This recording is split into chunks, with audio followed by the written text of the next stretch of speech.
Hello students, आप सभी का हमारे यूट्यूब चैनल पे स्वागत है। इस वीडियो में हम पढ़ेंगे डायगोनल ऑफ ए मैट्रिक्स क्या है, यानी कि किसी मैट्रिक्स में डायगोनल किसे कहते हैं, यानी कि उसका डायगोनल क्या होता है। उसको पढ़ने के पहले हम एक बात यहाँ पे देखेंगे। A11 में एलिमेंट का पोजीशन A11 पे कौन सा एलिमेंट है, तो ये जो बताता है, ये जो है पंक्ति की संख्या और ये क्या है, स्तंभ की संख्या। यानी कि ये जो एलिमेंट्स है वो पहली पंक्ति में और पहले स्तंभ में स्थित है।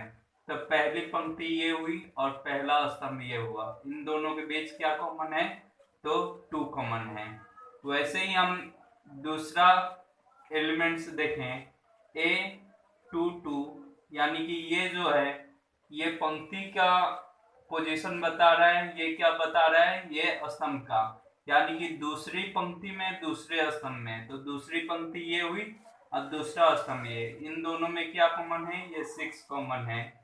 फिर देखते हैं A33, इसमें कौन सा, इस पोजीशन पे कौन सा अव्यय है, तो यहाँ पे 3, स्तंभ में ये क्या है, पंक्ति में यहाँ पे 4 है। तो कौन कौन से अव्यय हैं, 2, 6 और 4, यानी कि वे अव्यय जो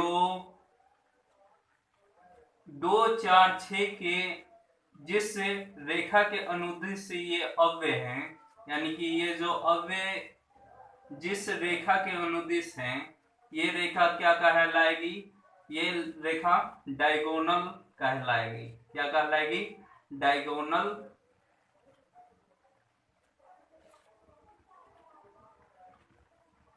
इस मैट्रिक्स का डायगोनल कहते हैं। इसे प्रधान विकर्ण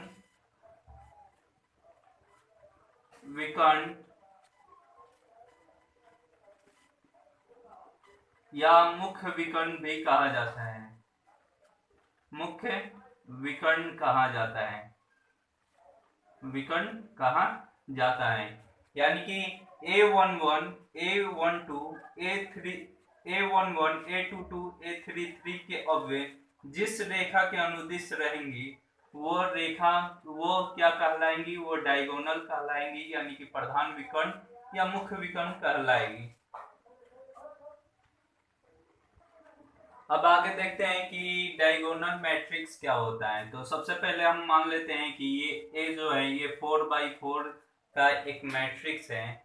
अब यहाँ पे A1, A11, A22, A33, A44 के एलिमेंट्स जिस रेखा के अनुदिश होंगे उसको हम क्या कहेंगे, तो डायगोनल कहेंगे। तो ये क्या हो गए, तो ये डायगोनल के अव्यय हो गए, यानी कि ये डायगोनल हो गए। तो ये डायगोनल हो गए। तो डायगोनल के छोड़कर जितने भी एलिमेंट्स हो उस मैट्रिक्स में, डायगोनल को छोड़कर जितने भी एलिमेंट्स हो वो क्या हो, 0 हो, तो उस मैट्रिक्स को क्या कहा जाएगा, डायगोनल मैट्रिक्स कहा जाएगा। फिर से, यानी कि वैसा मैट्रिक्स जिसके डायगोनल के अवयव को छोड़कर बाकी सारे अवयव क्या हो, 0 हो, तो उस मैट्रिक्स को डायगोनल ऑफ ए मैट्रिक्स कहा जाएगा। अब यहां देखते हैं कि मान लेते हैं कि अगर डायगोनल में भी 0 हो, डायगोनल भी इसके 0 हो, तो क्या ये मैट्रिक्स डायगोनल मैट्रिक्स होगा कि नहीं।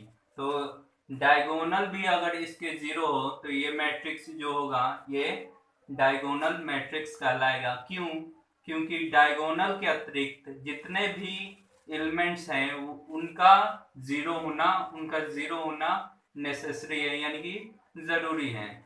अगर यहाँ पे कोई डायगोनल को छोड़कर यहाँ पे कोई अगर एलिमेंट्स 4 हो जाता है तो ये जो मैट्रिक्स होगा ये डायगोनल नहीं हो सकता है, क्योंकि डायगोनल को छोड़कर यहाँ पे एक एलिमेंट ऐसा है जो कि 0 नहीं है। तो ये जो मैट्रिक्स होगा इस कंडीशन में ये मैट्रिक्स